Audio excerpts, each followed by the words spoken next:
So the Rivals of Aether Definitive Edition teaser has finally dropped. Oh my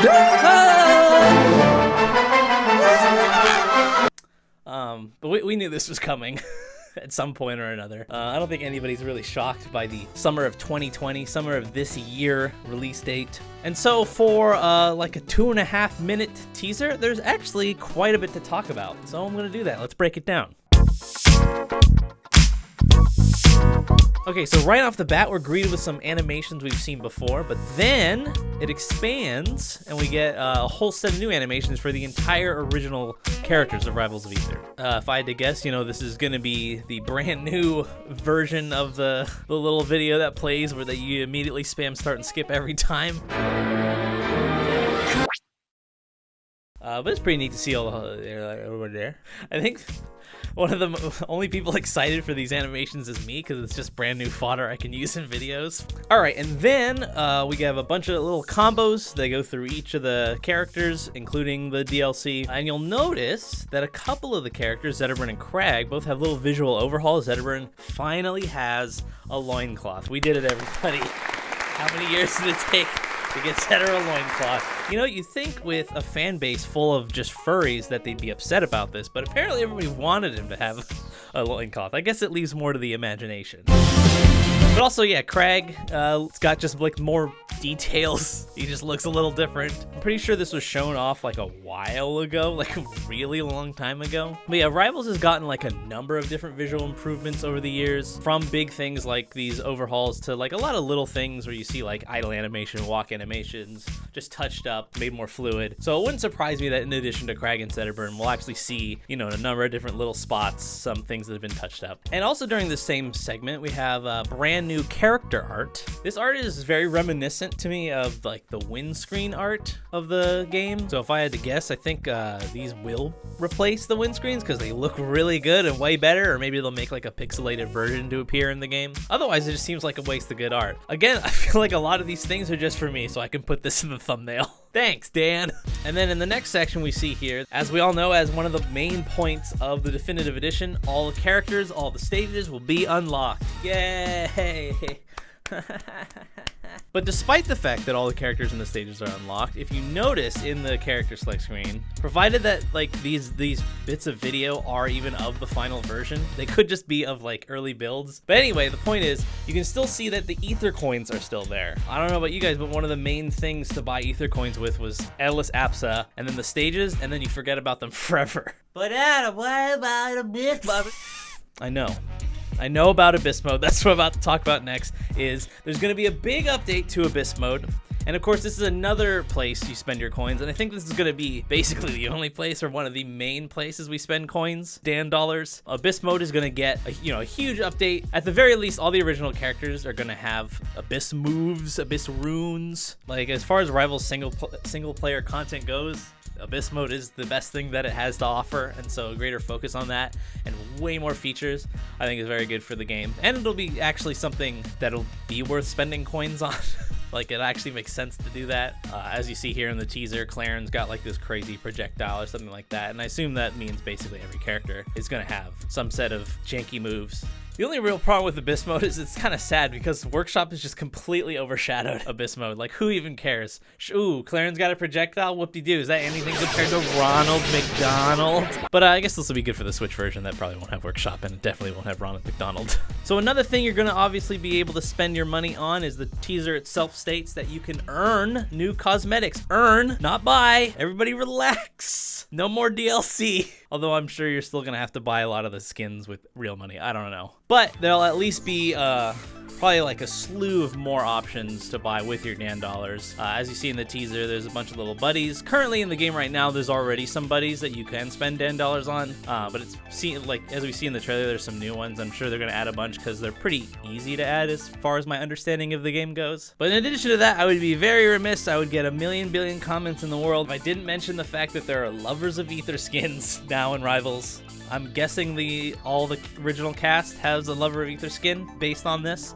And I'm assuming the way you unlock this will probably be either you gotta get your Lovers of Aether save data and you gotta import it into Rivals of Aether, or you probably spend Dan dollars on it. This is actually pretty crazy, even though it may not look that crazy, especially people who aren't fans of Lovers of Aether. When they look at this, like, whatever, Zedburn's wearing a sweater. What's the big deal? The thing is, it's like a full resprite of the character, which is ostensibly the same amount of work it would take to just sprite a brand new character, because every frame of animation just needs to be resprited. So that's the one like big downside of having pixel art. So there are actually some further implications of what this means besides just, ooh, I can finally jerk off in Rivals instead of just in Lovers. Any changes that are made to a character, the work in doing that is doubled or tripled or however many times they reskin the character. So what this means is, I don't expect that there's going to be any major retoolings anymore in Definitive Edition, which is something they've already wanted. The idea behind Definitive Edition, I believe, is that it's a finished version of the game, and that they really don't want to make any major balance changes, major retools, and this is kind of their way. This is like their ultimate, like, yeah, we're not going to be able to do it anymore because it's going to be way too expensive or way too much work.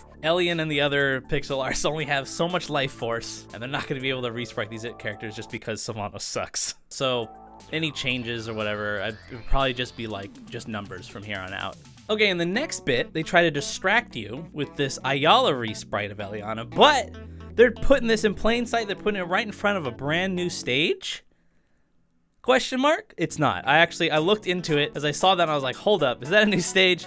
It's not. It looks to be a reskin of Abyss Gates based off of how close the platform is to the ledge. It is like the exact same distance, and Abyss Gates is the only one that has that distance. But it is interesting. This stage looks actually very complex. What's going on in this one little frame? We don't even get to see the full stage, but there's something going on in the background. It looks like Dan's hiding lore implications. Hiding something in there. Stuff's clearly happening. Let me know what you think. Let me hear your dumb fan fiction down below instead of just mine. I think it's the Abyss. What about you guys?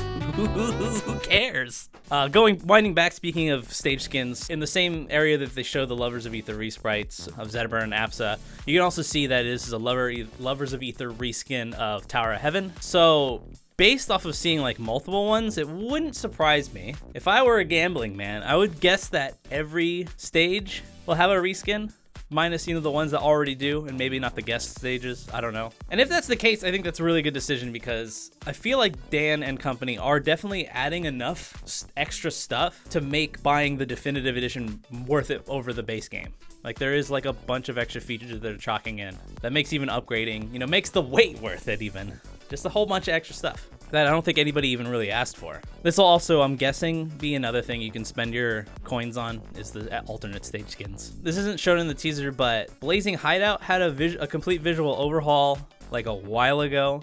So it wouldn't surprise me, in addition to like these alternate stage skins, that if we see some of the original base stages also touched up in a similar way. Or not, I don't know.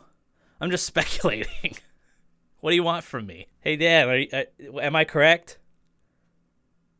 What? No, this is Adam. Adam Carra, I make you... Oh, he hung up. Okay, next up, they show 4-player online, which is something we've known about for some time. This is obviously something a lot of people have asked for because they're liars. Because let's be real here. Nobody has more than 3 friends, right? We're all losers. Why do you think we're playing Rivals? If we had 3 other friends, we'd be playing Smash Bros. And then after that, there's a little screen of ranked mode, and they reveal that the developers are complete degenerates because it's recorded at 3 a.m. It's funny to me that they didn't think of this. But anyway, something I am very excited for with ranked mode is the fact that each character will get their own rank, which is so nice because it makes sense, because Rivals characters are so different, and this is something like other games have already done. I believe Ultimate works in a very similar way. It's going to give ranked mode like a lot more replayability, because it's like, oh, I can get this many characters to yada yada, and then you'll be angry because you'll never get Eliana into master rank, if you're like me. And now, thank God, oh, they're gonna do region filters. Bye-bye, Europe. Bye-bye, never again. See you later. Also, Asia, I didn't know people played that there. Something they don't show in the teaser that I really hope they do though, is kind of a tangent, is that I really want them to make the rank seasons shorter. I understand their reasoning typically because they do it in tandem with the local season, but like local season's a real long time. Like it's not that hard to get master rank. Like I understand like there's still like the elo ladder and like your literal numbered rank, but I feel like most people, especially from a casual perspective, to me it's like once I get into master rank, it's like who cares anymore, and it doesn't take that long to get there. Like I'm in master rank. I just want to point that out. Me, Adam Carra, can get to master rank easily. I'm not very good at the game. If they refresh the season a lot, it'll bring a lot more people back, especially with all the added character things, and it'll just keep online ranked more alive. If that were the case, that's just my suggestion. It really doesn't matter.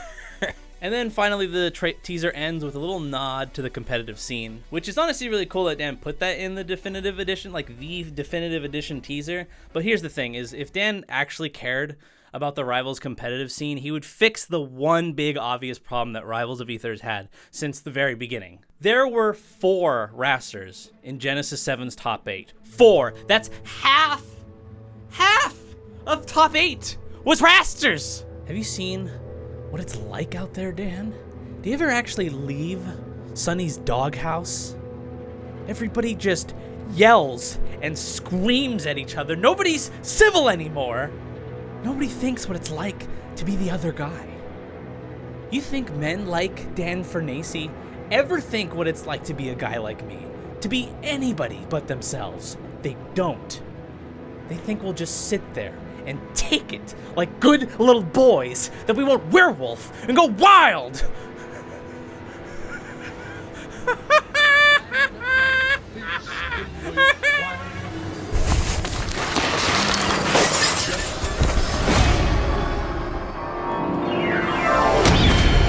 I can't breathe whenever I see Raster on the screen.